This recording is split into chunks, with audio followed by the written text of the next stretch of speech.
So welcome to the Writer's Bridge, everybody. And I think as most of you know, but in case there's some first timers here, we call ourselves the Writer's Bridge because a platform is a thing you get up on and yell at people from, whereas a bridge is a two-way street where you can reach your readers and your readers can reach back to you. We always cover a lot, so we do suggest that you plan to watch this video again, or I tend to download the audio and listen to it in the car so that I can cringe at everything that I said incorrectly. But it is useful to get that information the second time around, and feel free to drop your questions in the chat. We had a couple of questions of the week come in with people RSVPing. Megan asked, I had a Facebook post go viral and now I have 20,000 followers. What do I do now? So this is Megan McGovern, and some of you may have seen there was a real estate post on Zillow, and the house had all of these crazy mannequins in prom dresses displayed in the house. Well, Megan's the person who originally circulated that, and it went all over the internet and got her a bunch more followers. I checked out Megan's author page and she's got great engagement. Clearly people like what you're doing, Megan, so keep doing it. And what you can do to build is by pitching articles and essays about the topics you're already writing about. She writes about farm life, she writes about homeschooling, she writes about back to the land kind of stuff, because people are liking it. I mean, 300 or 400 likes on an author page Facebook post is a lot. So go ahead and keep building on what you're doing. The other thing I would suggest is consider making your Medium posts public if that is an option. I don't use Medium myself, so what I do know is, though, I went over to Megan's Facebook page, and when I clicked through, it said, read my writing at, and it gave her Medium site. And then when I clicked through that, I got, you have seen your maximum number of Medium posts for the month, but you can join and become a member, and then you can read it. So I would say, unless you are making $50 a day or more on Medium, don't worry about the monetizing, and instead make your posts available to as many people as possible, because you probably need the exposure more than you need the cash. We have one more question of the week. Miranda asks, how realistic is it to publish a memoir using a pseudonym? And if you saw my brevity blog post today, this is what inspired me to also write that.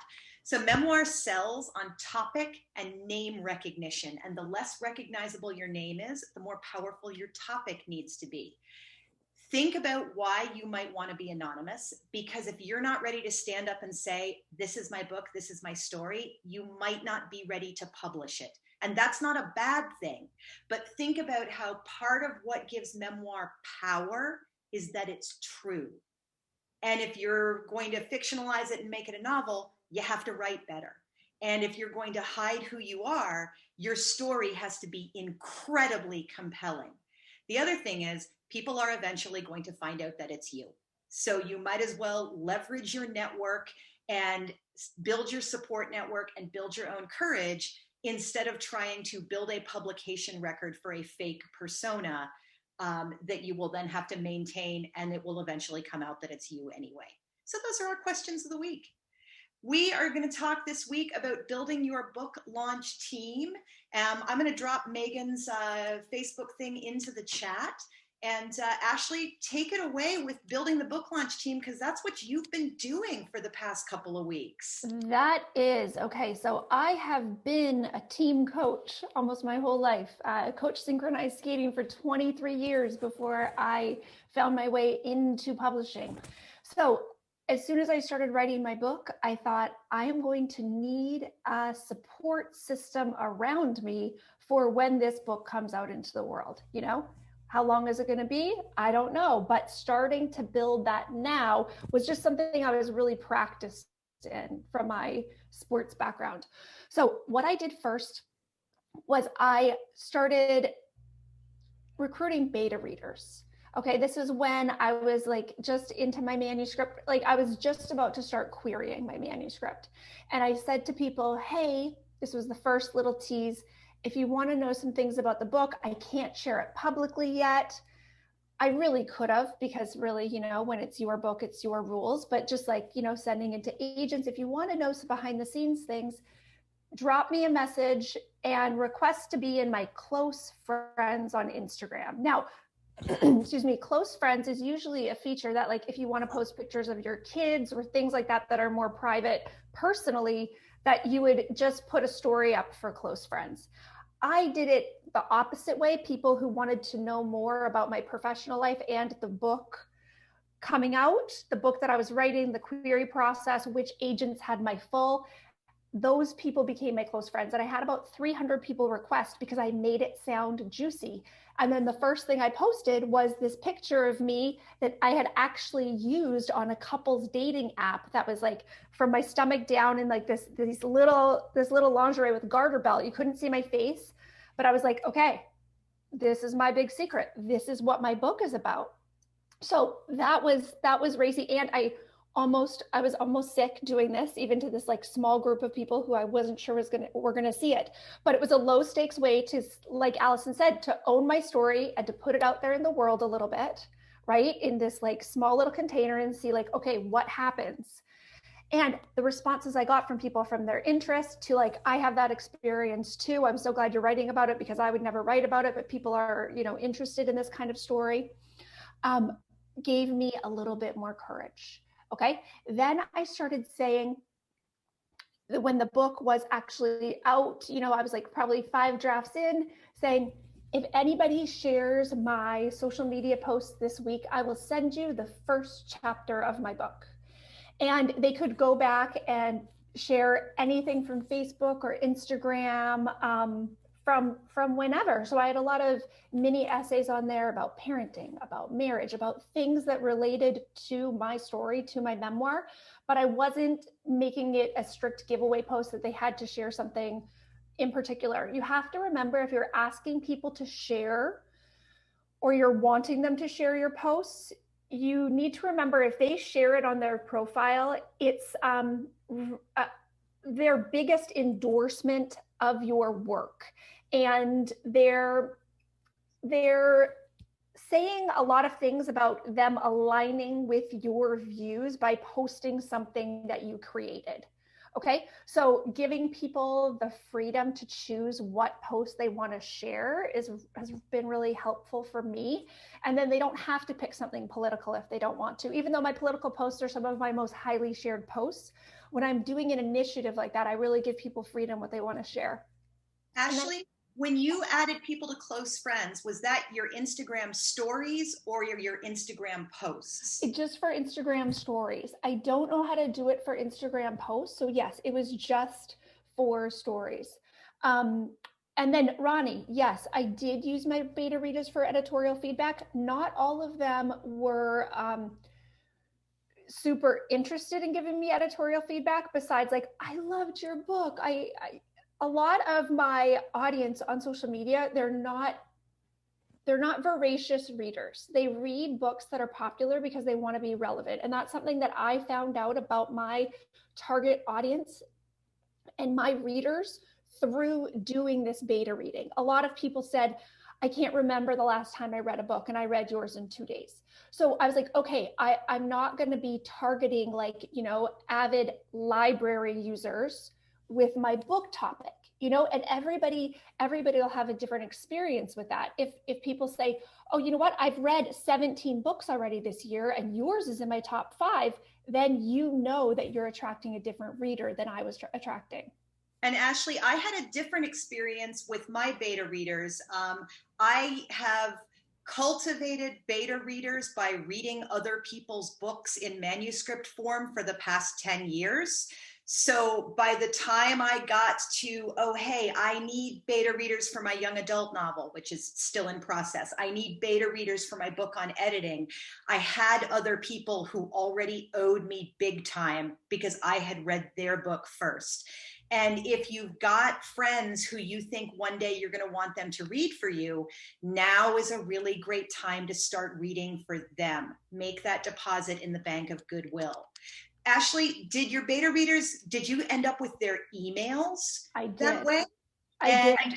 How did you tell agents that you were doing this? I didn't tell agents I was doing this until I had phone calls with them when I had my first 2 offers from agents. I really didn't know if I was going to get praised or slapped on the hand for this, because I know it is not a standard protocol to, share with 425 beta readers and do 2 book club discussions while still querying. It was my gut to do it, and it actually helped me develop the story so much better. The questions that kept coming up in book clubs that I thought I had already answered, I realized I clearly had not answered. And I realized what people really liked about the story and what was connecting with them was not a surprise, but they did want some of the sexier details, which this newer version does have. When I shared that first chapter with anybody who had shared my social post, so it was like probably 60 or 70 people the first week, I asked every single one of them for their email, and that is how I started building my email list. I was giving them something. Chat, why would you want to give readers access to your book? Had essays from the book already been published? Are you worried about saturation? Such a good question. Essays had not been published. I had been posting like blog posts, social media posts. What I found was when I would give people a little bit about the book, they wanted more, and they would tell 5 friends who would then follow me and request to be on my close friends list and request to get the first chapter too. The buzz built so quickly in those few weeks that I had the 425 beta readers within a month, because people liked it so much. I ended up sending the whole manuscript to anybody who requested it after what I was realizing, like how my social media started growing. And then they all felt like they were in on that secret. Now that pre-orders are actually open, those people are the first people to pre-order, to listen to the audiobook, even though they already read the book a year and a half ago. And they're the first ones to review on Goodreads saying, I read an early version of this and I love it. And, maybe now they're buying 5 copies or 8 copies for pre-orders because they really liked the book. So I had some fears. Around, are people going to care if I do this? Part of it was I needed to own the story. I needed to put the story out to my closest friends and their friends in the network on social media. I even sent copies to my neighbors and to my kids' friends' parents, because my husband was like, what if parents don't let their kids come over to our house anymore? And I was like, let's just get the cat out of the bag right now. And I swear people like me better now than before they read my book. Because they're like, oh, you have struggles too. Yes, everybody does. Natasha, yes, you absolutely could also do this for a novel.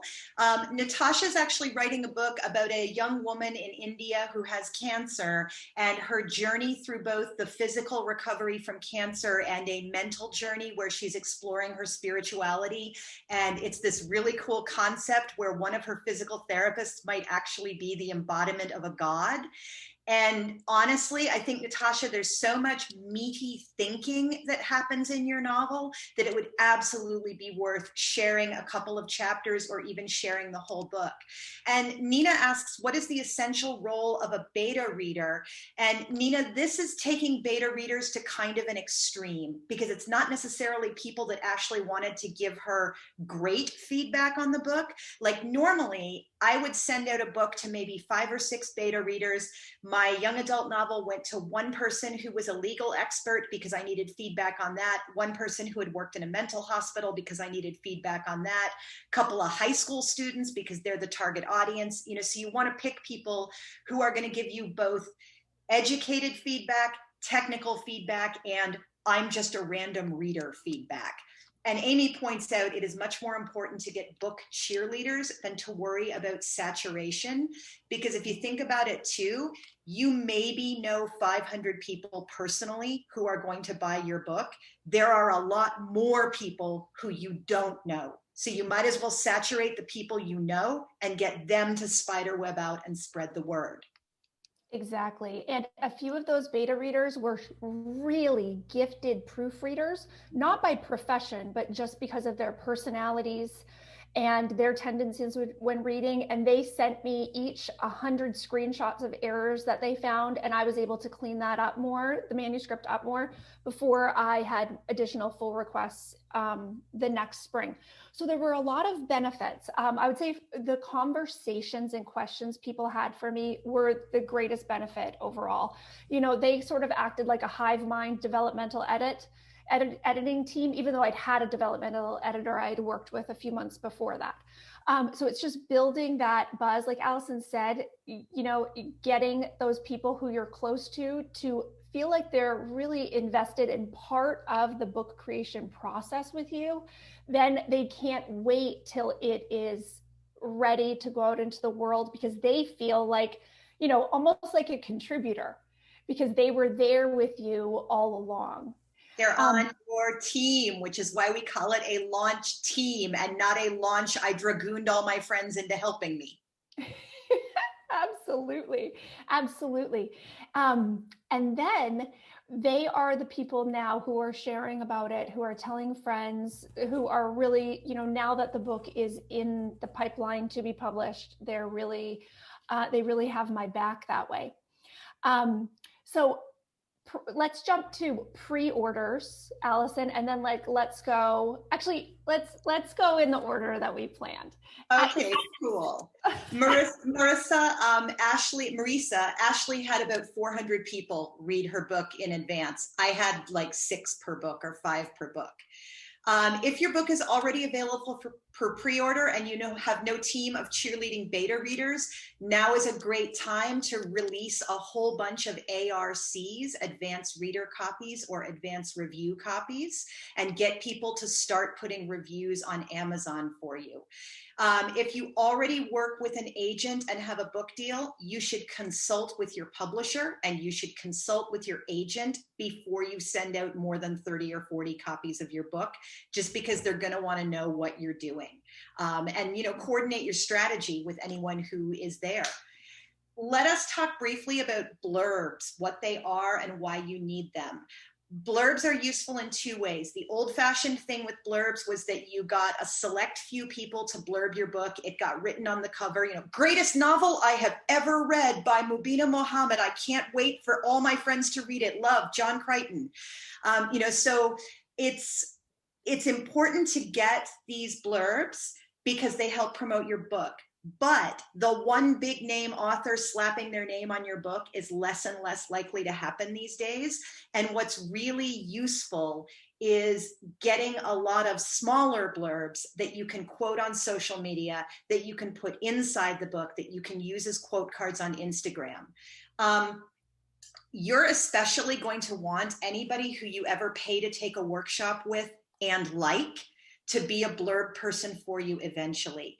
And I've been very lucky that I have taken workshops with some relatively big name people. And so like Danny Shapiro is on my blurb list. Andre Dubus III is on my blurb list. And they're on my blurb list because 5 or 6 years ago, when I took a long workshop with Danny and we were in the same place for 3 weeks, she said she liked my work. And I said, thank you. I'm so glad you like my work. You know, I'm going to hit you up for a blurb when the time comes.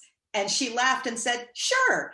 So now she may still say no. She might not have time. She might not be blurbing books, but I don't feel shy about emailing her and saying, remember how you laughed after workshop and said you'd blurb my book if you had time? That day has finally come at last. And so it's really good to ask people in a nice, gentle way as you meet them, especially when they are your teacher, so that you can claim that later. Ashleigh, how did you set up your blurb relationships? Yeah, so coming new into publishing, feeling definitely like a fish out of water. One of the first things I did was get a subscription to Publishers Marketplace, find out my top agents based on what they represented, what they were looking for. And I started following their authors on every social media platform. Probably my top 10 or 20 agents, I followed 10 authors for them each. And I turned notifications on. So I was heavy into the research. At first, I saw pretty quickly which writers I resonated with and which I didn't. Some followed me back, some didn't, but like I just kept following and then buying their books and supporting their books if I felt like I had a connection with them. So now my arcs are starting to land that I mailed out last week, and a lot of them are really well-known literary writers who I have friended through Instagram, and then we became friends offline. Like one had a concussion last summer, and I sent her the homeopathic remedies that my homeopath recommends for concussions, and helped her figure out where to find her Bernedoodle breeder, and things like that. So it's like I was selling the hell, like promoting the hell out of their books, trying to develop that relationship, not knowing if, you know, not so they would blurb my book, but so I would like learn more about publishing. And as a welcome side effect of that, I've made some connections that I'm really appreciative for. Couple of great questions in the chat. Lindsay asks, how do you entice friends to review your ARCs and post reviews? I don't want to just ask, but get them excited. Ashleigh, you are the mistress of getting people excited, and I say that with both meanings of the word. How did you get people excited? I got people excited by acting excited and showing them my genuine nervousness every step of the way. Every step of the way, when I was writing the book, when I was querying, letting people know that this is the new step that I'm taking, and I feel like I'm going to crap my pants. So if anybody's here to give me a little support, that would be great. Just showing that authenticity helped people realize this is a big deal for me. And because I show up for them every day on social media, offering advice to them and support if they comment on my posts or if they direct message me, that really helped them want to get sort of in my corner to support me when the time came. There is also a slightly dirty way to do this that I do not recommend, and that of course I would never myself do, especially not if I had a small book with an extremely niche audience that only needs to be sold to a certain set of people.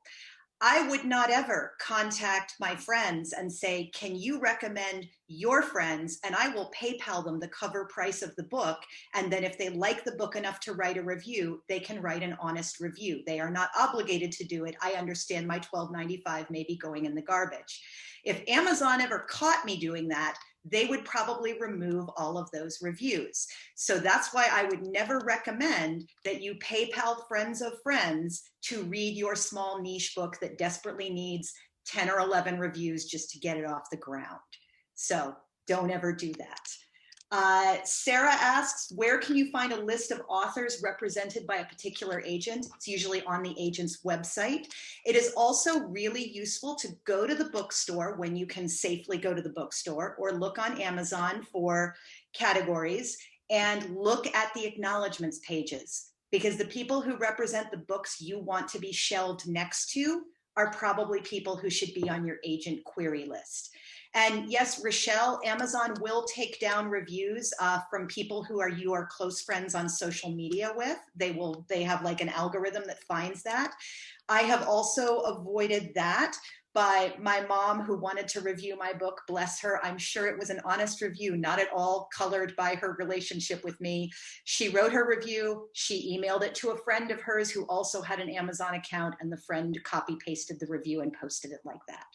So theoretically, we're all going to become a big enough deal so that we don't have to work quite so hard at it, but that can be something that helps get you over the initial hump. Okay. Ashleigh, take us into pre-orders. Pre-orders. When this all has to do with, like, I felt like I was an expert in my field that I knew nothing. So I just did a deep dive into research, learning what pre-orders was. And then when I was so interested, because I had never pre-ordered a book before. So before I even started writing my manuscript, I started educating my social media audience about the importance of pre-orders.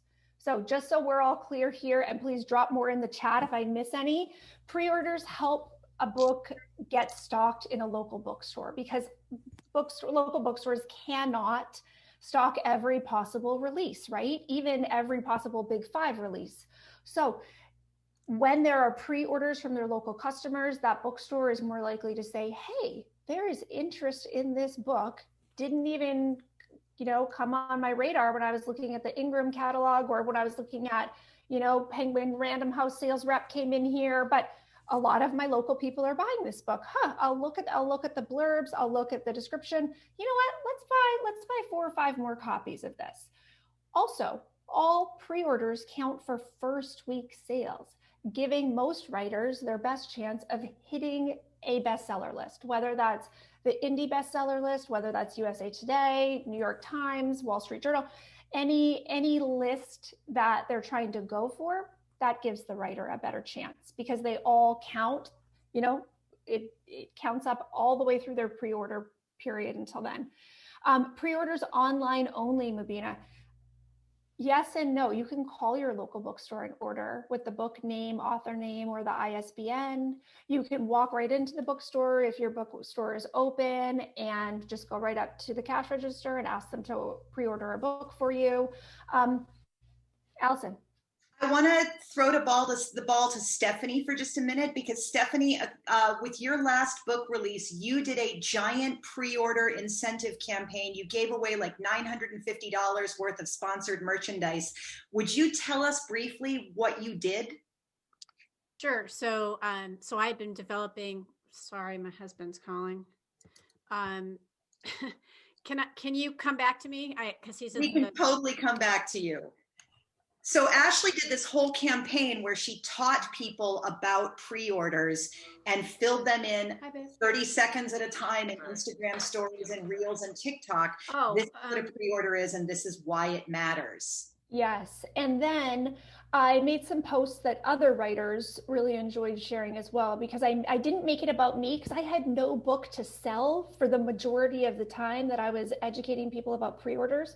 And then a lot of writers shared my posts as well, my videos, to help educate their audience, and that's how we can really help each other, is, educating people on the why. People who love you want to support you. People who love your writing want to support you, but understanding why it's beneficial to a writer to buy from an independent bookstore. And it's not just beneficial to the bookstore. The curated lists, Wall Street Journal and New York Times, more heavily weight purchases from independent bookstores, because they think that those customers are more serious readers than people who buy their books online and who buy their books from big retailers. Now, whether that's true or just totally snobbish, I don't really have an opinion on that, because I just want to know what the rules are. I just want to know what the rules are so that I can play by them, educate my audience, and other writers can play by them too, if they choose to. Letting people know that, I know, has then been the motivation. They need to change their habits. That's all that people need if they're going to make a more sustainable choice or a local choice. Often they just need to understand the why. And then they are happy to do that. My local bookstore was having a hard time keeping up with the pre-orders the first day. And a lot of my audience members refused to go to Amazon to get the book, even though they wanted the audiobook right away, because they had already committed that they were going to buy books from independent bookstores. Stephanie is back. Stephanie, tell us about your big giveaways campaign. Where did you get the stuff? How long before publication did you start? And how did you pick who to give the stuff to? So I used Rafflecopter, which is a paid service that collects entries. It was a blog post, and I had been building relationships through my food blog with a bunch of these companies. So kind of knowing at some point I was going to have a giveaway and be able to talk about their migraine friendly products. So then I reached out. So I think that pre-order post probably went up in the late fall. The book was out February 14th. And so kind of as soon as the pre-order was available on Amazon, I wasn't doing indie bookstores back then because I didn't really know to do that. And then they had to send in a proof of purchase in order to be entered. So I ended up just reaching out to all these companies like ButcherBox and Sunflower Seed Company and people that sold migraine related products, and then built the post. It's in the platforms group. I shared the link to the post so you can see how I did it. And then you just add up the retail price essentially. And then I just picked one person. What I'll probably do this time, I don't have those ongoing relationships, but I will do something similar. I think rather than having one person win all of it, I would say you're eligible to win one of the prizes, and that way more people will win. And I think that will maybe generate some more interest. Was that all the questions? Yeah, thank you. And I also did so I had a holiday migraine recipe guide. So if you ordered before the end of the year, you got that. And then once the year turned over, it was a travel guide. So there was a pre-order incentive that then became my my giveaway to sign up for my newsletter. Love that. And this is also the kind of thing that if you wanted to give away something small and easily deliverable, either electronically or through the mail, this is the kind of thing that you can hire a virtual assistant or your local competent high school student to help you with. Sure. And what is so wise about that is Stephanie's bringing more people on board in the form of corporate sponsors, right?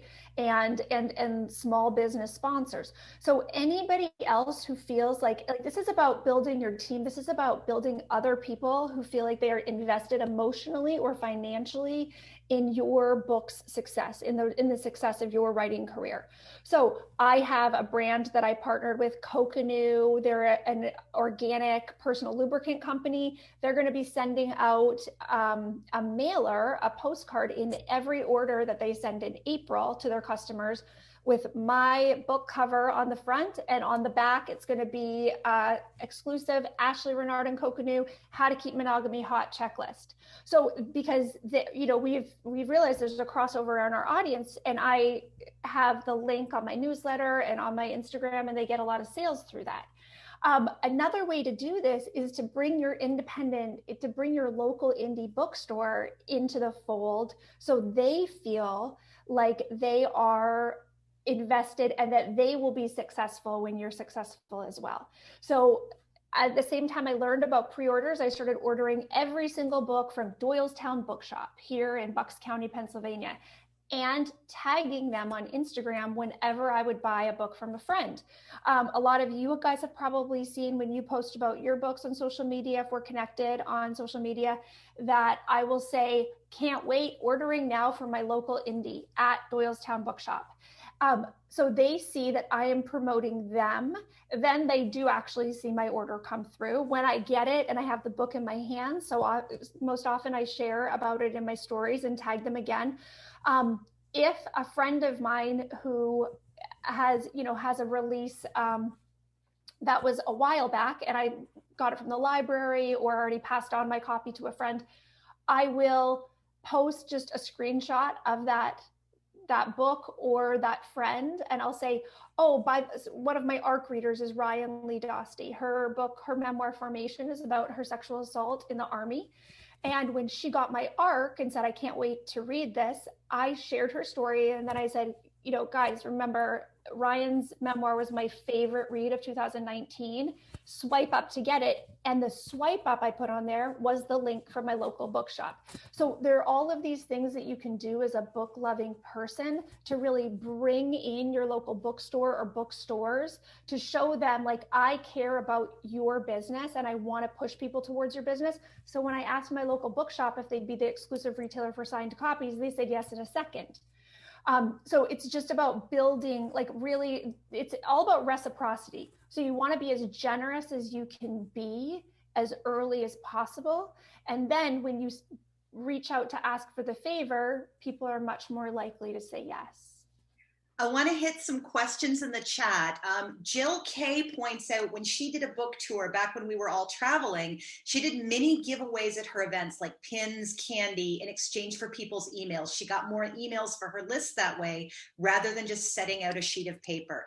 If you can give your audience something, give them something. If you can't give them something, give them a reason. even if the reason is because I want to let you know about exciting things coming up. But a reason always makes people feel a little bit more motivated. Stephanie points out she created some relationships by reaching out to marketing managers of the companies on LinkedIn, which feels like a slightly more serious place to approach people for sponsorship. Katie asks, should fiction writers querying recruit beta readers? I would say, honestly, if you're getting like genuine input beta readers, which is most typical beta readers, you probably want them even before you start querying. But if you're querying and your book is getting rejected, then yeah, get some beta readers in and find out if there's something that you have missed. And it's very easy for us to miss something in our own books because we're so familiar with it. Our brain fills it in. I once took 25 pages to a workshop and everybody was really bored by the pages. Like they were like, it's good writing, but we don't know what's happening. And I'm like, oh, there's a gun in her purse. I forgot to write in the book that there's a gun in her purse because it was so present in my head. So I think that's where a beta reader is really helpful for fiction. Peyton's asks, my novel has a humanitarian angle. Does making the pre-order period a fundraiser for a well-followed nonprofit work to build the same kind of buzz? Or is it more effective to give individual readers something tangible? Okay, so here's the challenge. The challenge is if you're fundraising for somebody else, you're asking them to buy that product, not your product. And I know the word product sounds really harsh when we're thinking about supporting a charity, but you're asking them, you want to only ask them to put their money towards one thing or put their time towards one thing. And this is like an overall thing for pretty much everything you ever do. Sell one thing at a time. You guys know me. I've got webinars. I've got Writer's Bridge. I've got a course. I've got a book. But at any given time, there is only one advertisement in my email signature because too many choices and people just don't choose anything. Emily Maloney has a literary essay collection on the failures of the American healthcare system, her medical debt, and her attempts to pay it off working in the ER and in the pharma industry. How can you do a giveaway about that, Ashleigh? Okay, so Emily, this is a hot topic, I think, for a lot of people struggling with income, struggling with healthcare, struggling with pandemic, just like the pressure that has been put on so many people in this situation that we're in right now. I think that partnering up with other writers who are bringing awareness to those topics. Stephanie has been talking about her healthcare journey with her thyroid cancer, partnering up with them and simply just giving away an early version of the book, whether even if it's just a few chapters in the arc, that's a really good way to do it. Partnering up with people who are taking a more holistic approach to health. I'm not sure if there are any alternative health things. Are there, yes or no, in your book, Emily? No, it's really not. It's really not a commercial or upmarkety thing at all. It really is. It is what it is. I have other books in the pipeline that are different, but it's very much an essay collection and based on that. So like people who are interested in it they're either going to buy it or not. There's not. I don't know. I'm struggling to think of like how I would even give away anything. Make it personal. If you pre-order the book, I send you a signed book plate, or I send you a personal postcard with a line from a new essay that I'm writing. Kathleen says she included in her pre-order package a hand annotated copy of the book so they can give the ordered copy to a friend and keep the copy with the notes in it that make it seem special, and it feels like an extra prize. I think in that case, oh yeah, Stephanie says, what about a hashtag where you ask people to share their medical debt stories on social?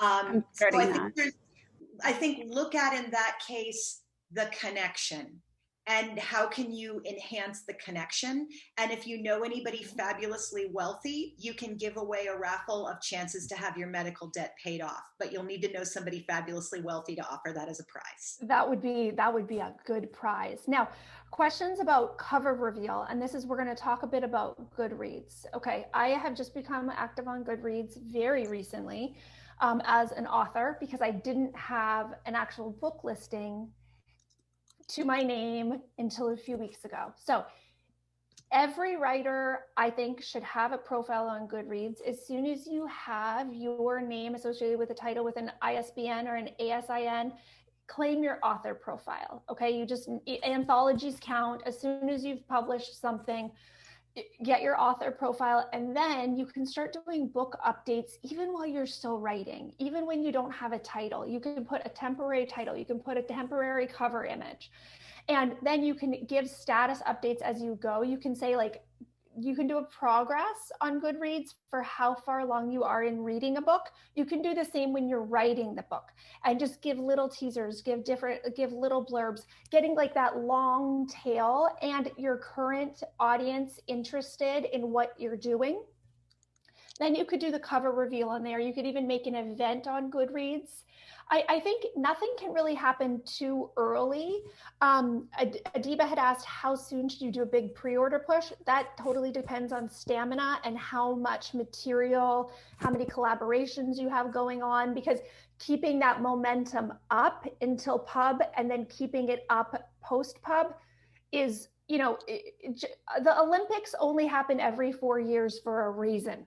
Okay, we need to work up to these big events, and then we need to taper down from them. So we need to really think realistically, how long can we keep that energy level high? But using Goodreads to just drop these little breadcrumbs along, including your cover reveal, like making an event for your cover reveal, inviting all of your friends. You don't have to actually have a party.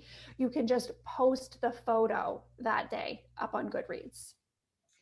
So Ashleigh, will you prep your screen share for Goodreads for us? Because I know there's a thing you want to show us on Goodreads. And as you do that, let me also touch on your friends, your family, and your real life community.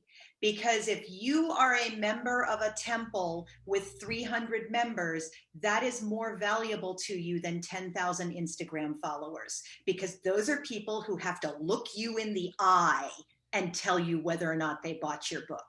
So don't forget to leverage your real life connections. And what I would advise is 6 months before publication date, send all of the people who your friends and family and you would like them to help promote your book a just hello, great to see you. I hope you're doing well. How was your pandemic life? Give my love to Aunt Gladys. Send them one at a time to about 100 people who are the people you know. Do that 6 months in advance. About 3 months in advance, send an email in batches. So one set to close family, one set to distant cousins, one set to friends from my religious group, one set to friends from my business group. And in each of those, a slightly more targeted email that's, hey, in 3 months, I've got a book coming out. I'm going to let you know when it comes out. This is not obligating you to do anything, but I will give you a list of options in case you'd like to do something. And then about a month beforehand, then you start the actual asks. So they're on standby. They know you're writing a book. You have warned them you are going to ask for help. And you send them something along the lines of, hey, I know everybody's busy. No is an okay answer. But if you have 5 minutes, will you post my book cover to your social media and just say, my friend wrote it? You can even say, I don't know how good it is yet, but my friend wrote it. If you have 10 minutes, will you please go and do this thing for me? If you have 15 minutes, can you call the library and ask them to order my book? Ask them for a specific task. Give them no more than 3 choices per email of tasks they can execute, and ask them to do it specifically as yourself. And that's a way to get your family and friends on board without feeling like a weird used car salesman when you ask them to do stuff. Ashleigh, take us into Goodreads. Yes, and those things that Allison is describing, I've been rolling out in my Instagram stories, because I'm really active in Instagram stories, and not everybody is, but that's part of how I built my platform there. And people do really get back to me when I ask them things there. So right now it's please pre-order, email to get the audiobook, and then tell every human you know. Could everybody please do this? Okay, so here we are on Goodreads. This is when you go to just goodreads.com. Here on the left, it shows the things that I'm currently reading. I am not currently reading my book, but the reason I have it here, that I am currently reading it, is because then for all of my friends, not sure for sure if it's the people who follow me as well, it will come up on their news feed here. Ashleigh started Swing. Okay, so then they could click over and be like, oh, what book is that? Well, that looks like Ashleigh. Oh, her book is available for pre-order. Okay, so these are the few little tricks we can do on Goodreads. When you have a friend who has a book coming out, adding it to your want to read shelf will then come up for other readers to discover it. Leaving an early review on Goodreads is super important because it's the only place I know of right now that allows early reviews. When you have your author page claimed, you can start a blog on here as well. What I've been doing is I've started cross-posting some of my things from Instagram over here. You need to use a slight bit of HTML to put the photo in, but there is a cheat sheet on the side of the blog that shows you how to just drop in the URL from the image, which if you upload any media to your website, whether you put it into a page or not on your website, it will generate a URL for you that then you can use to post that photo in somewhere else, that media, whatever it is. I am also doing a Goodreads giveaway right now where people can win one of 5 signed ARCs. So I think about 1,500 people have entered it in the last week. They have to put it on their want to read shelf in order to enter. And then there are people who get really hyped about Goodreads. They spend a lot of time there and they participate in a lot of things. It can be a powerful part of your publicity team. It can. And so just getting on and understanding kind of how it works and how things get bumped onto the newsfeed is really helpful. So I wish I would have been active on here a little earlier. I'm trying to do good work on it now here. I also went in and liked some reviews that other people left on a friend's book today. And I'm going to start following more reviews and commenting and liking reviews that some of the big reviewers leave, thoughtful reviews. I think some people have been given the advice to stay off Goodreads or to not comment on anything. That is very literary advice. I think when we can look at the genre fiction people who have this like amazing direct to consumer relationship, and then they get, say thousands of reviews on Amazon as soon as their book comes out and thousands of shelves on Goodreads before it even comes out. You know what? It's okay to talk to your reader a little bit. It's okay to like reviews. It's okay to thank somebody for a nice review. Do not comment on negative reviews. Do not get into a disagreement with someone on Goodreads. But when someone says something nice about your book, say thank you. Just building that relationship. Emily, to avoid Goodreads at all costs. I know that is the traditional information, and you can.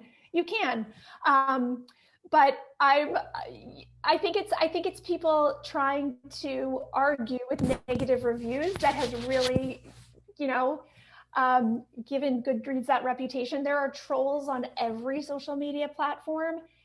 The trick is not engaging with them. Exactly. So guys, I've got some great questions about publicists in the chat. And when we come back from breakout rooms, the last thing we're going to cover is publicists. Do you need one? Should you have one? How would you work with one? I know some people sometimes get nervous about breakout rooms. They are almost always a fantastic experience. You're just going to say hi to the other 2 writers in your room, find out what they're writing, say hello, introduce yourself. If you're feeling really weird about it, you're welcome to stay here in the main room. We're going to give you 5 minutes in breakout rooms, and then we'll all come back and we'll talk about publicists. Yay. Cool. How you doing, Marisa? Hi, I'm good. I was kind of curious, Ashleigh, how come I noticed you like changed your strategy on Instagram recently. Like with what I'm posting? Well, I noticed you're posting some stuff that was like older, like you like revised it. And then also you used to post a lot less frequently, but then I feel like in the past couple of weeks you've been posting every day and at least more than once a day. Yep, I am. Part of that is because reels are not getting as much traction and aren't getting pushed out with the algorithm as much as before. Oh. So I'm playing around with things like how many times a day do I need to post to keep my followers steady or growing a little bit? And I have a list in my notes app of about 40 previous posts that I did that all relate to my book.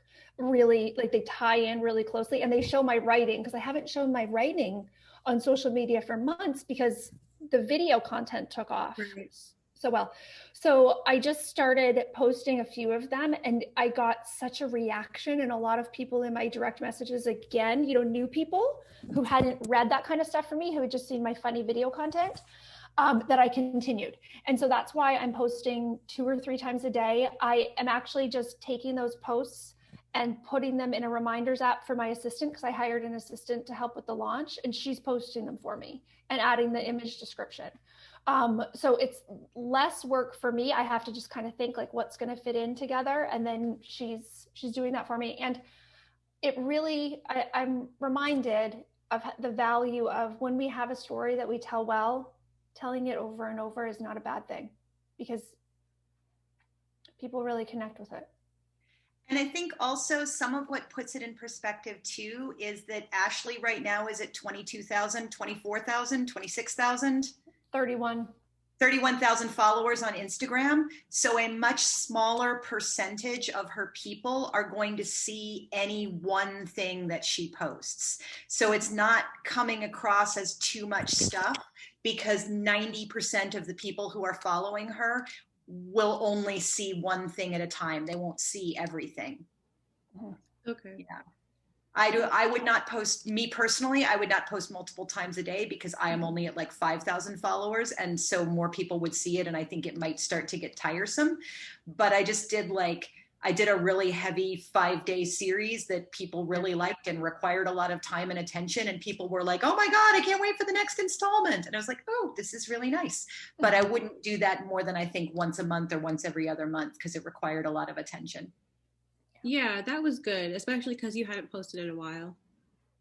It had been more than a month. I was just done with Instagram for a while. Yeah. Okay, I'm going to give everybody the 1-minute warning and then close down the breakout room. And did that answer the why, Marisa? Yeah. Cool. So why are people told not to go on Goodreads? I think because they get into fights with people who have reviewed them, and then they look like jerks. Mm-hmm. Is it okay to review other people's books? Oh yeah. Just don't review meanly if you're eventually going to have your own book out, because you don't ever want people to remember you as the person who reviewed somebody else's book meanly. I got a tip too. Eileen, did you want to jump in on that? Well, I had a friend who she was in a Facebook binders group for people coming out with books. And so a lot of the people in that binders group were writing genre work. And so when they started promoting her literary short story collection on Goodreads, the audience was, people who read women's fiction, and they all hated her book, so she was like, oh my God, this is the wrong pool of people to be promoting my book on Goodreads, because she was getting all these 1 stars, which really hurt, and yeah. And I think that's something where her friends should have been brave and said, you know what, I don't think this is the right thing to push out to my audience. I don't think it's going to help you. And it's okay to say that if somebody asks you, hey, will you promote my book? It's okay to say, honestly, it's not going to help you. Your readers are not my crowd, and I'm going to do you more harm than good. And that's an okay thing to say too. That is so. Who didn't really, they were all out with their first book, you know? So everybody was just kind of like, yeah, you got to go on Goodreads and support each other. And so nobody really had any experience around that. And so it was kind of demoralizing. So I think you have to be strategic in Goodreads that you're getting reviews by people who like the kind of thing you do. I agree. That's the question, how do you find that, right? So in our last 5 minutes here, we just want to touch on working with a publicist. A good publicist is massively, insanely expensive. Like, you will pay 5 figures and you will have to sign a multi-month contract to get a good publicist. And a good publicist is somebody who gets you places you cannot get yourself. They know people who book TV shows. They know people who book big deal podcasts, like not podcasts run by people who you're connected to on social media, podcasts by people that you've heard of on TV. They are connected to book reviewers at newspapers. If your publicist is not connected, it's not going to do you as much good. The second tier of publicists that can be useful is someone who can coordinate your efforts and other people's efforts, where they can say, all right, here is a list of 50 indie bookstores. Let's get the virtual assistant or the college student you have hired to laboriously send individual signed letters to each one of these 50 indie bookstores of this list I have collated for you. And the other thing you can do is you can do a lot of it yourself. I myself have been putting together a list of every podcast I think I might be able to get on and going, okay, I need to listen to one episode of every single one of these in the car so that I know what's the pitch that I can make that will be unique to their podcast, and not just, hey, I wrote a book. You've got to figure out what is newsworthy about you and your book that does them some good. Because they're not just in business to be your commercial, they are in business to entertain and enlighten and inform their listeners or their readers if it's a newspaper, or their watchers if it's a TV show. And so start thinking about, what do you bring to the table that is a benefit to them, and not just, hey, I have this new book, will you promote it for me? Ashleigh, do you want to chime in on that? I just want to say that goes for anybody you want to do an Instagram live with, which is slightly lower stakes. You know, they don't have to record the podcast and then edit it and all of those things. Also, I've hired an assistant to help with my launch, and I've taught her how to look for bookstagrammers and see if they're literary or commercial. And then we've talked about who might be a good fit and who might not be, like, you know, because it could be a little literary, it could be a little commercial, because it's a commercial memoir. And I have 2 draft DMs for her to send to them to say, hey, I love your feed, especially your recent review of blank. You know, she has to go and like look and find a book that kind of relates to mine. I would love to send you a print arc or the audiobook. So, you know, there are these things. She's going to reach out to 30 or 40 bookstagrammers and offer those to them. You know, everything takes a lot of work. It's like, do you want to do the sweat labor, or do you want to spend the money? Because if you're spending the money, it can climb pretty quickly. So usually for most of us, it's a balance of both of those things. The best thing we can do is keep our relationship strong, where we're going to have that reciprocity. You know, your reader friends, your writer friends, other people on social media who you have found and you support each other.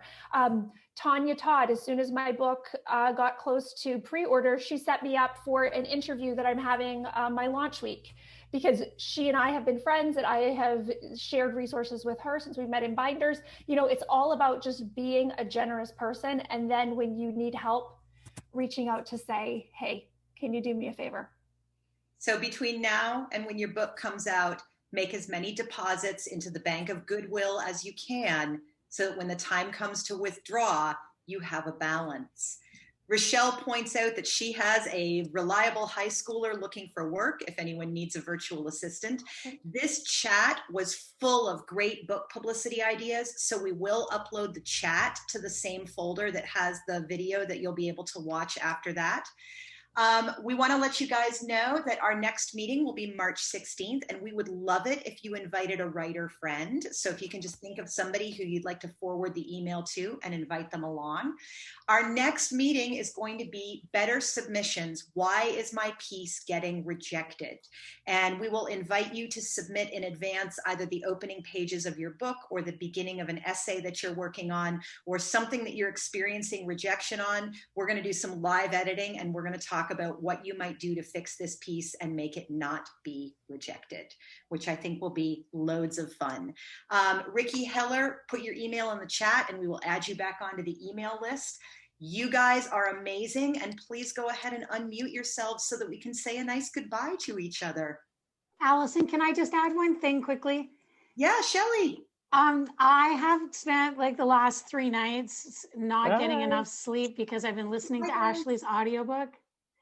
And if you haven't pre-ordered and you're not listening, you really need to listen to.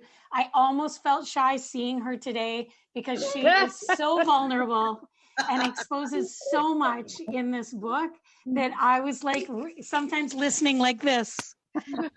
I loved it. Congratulations. Thank you, Shelley. Thank you. Thanks, Love you. guys. Thank you so much. See you Okay. everybody. Bye, Thank you. Bye. Casey. Bye. Thanks so much for your insights. Oh, I love this. And I've just learned so much each and every time.